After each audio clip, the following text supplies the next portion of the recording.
Buddy's hair is cut in a short buzz, and the skin on his face is dry and flaky, which isn't any surprise because mine is the same way. When there's no water on a planet, it's hard to keep your skin moist and glowing. Still, I like Buddy. He's funny, and even though he's a Marine, he's one of the few adults who doesn't talk to me like I'm a little kid or an idiot. He sits down, starts digging into his rehydrated eggs. Dust storm's coming, he says. What else is new? I pick up a toffee candy that they leave out in bowls on all the tables at every meal. People eat them like crazy. I mean, if there was no toffee, there'd be like a rebellion or a mutiny or something. How's it going? He asks, pausing to look up. I've had better days, I say. Buddy squints across at me. Heard about last night? I don't say anything. I wouldn't worry about it. People like to talk, he says in a consoling voice. By the way, happy birthday. I don't care about last night, I say. Oh?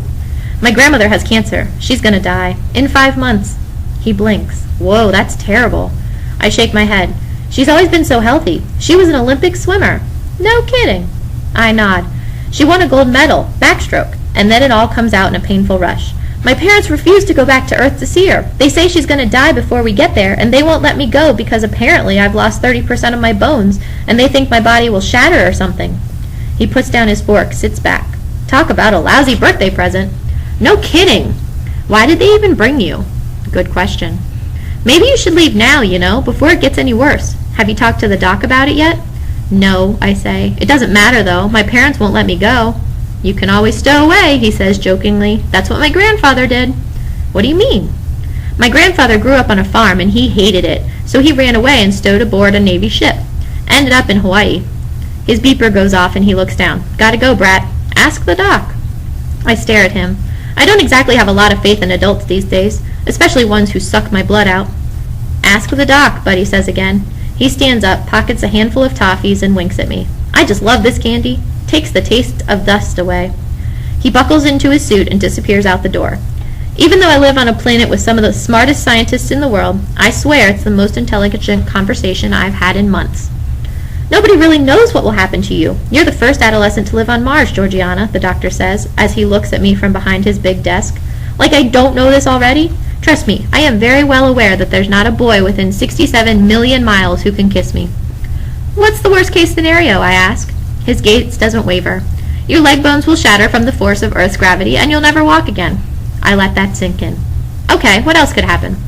He leans back in his chair, folds his hands.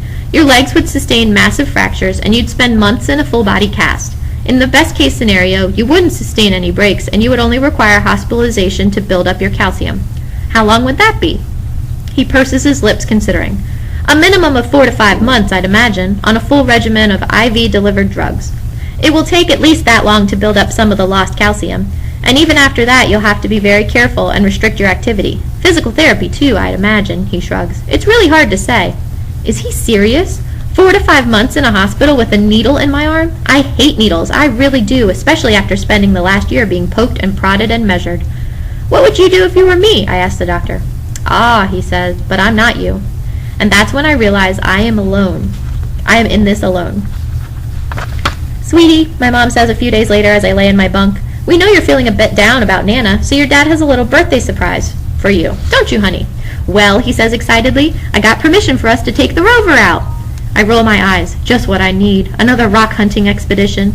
I'm not really up to looking at rocks, I say. But we're not going to look at rocks, he says. It's even better. This should be good. My dad's idea of a fun time is taking core samples. Come on, my mother says, tugging me up. I promise you'll like it.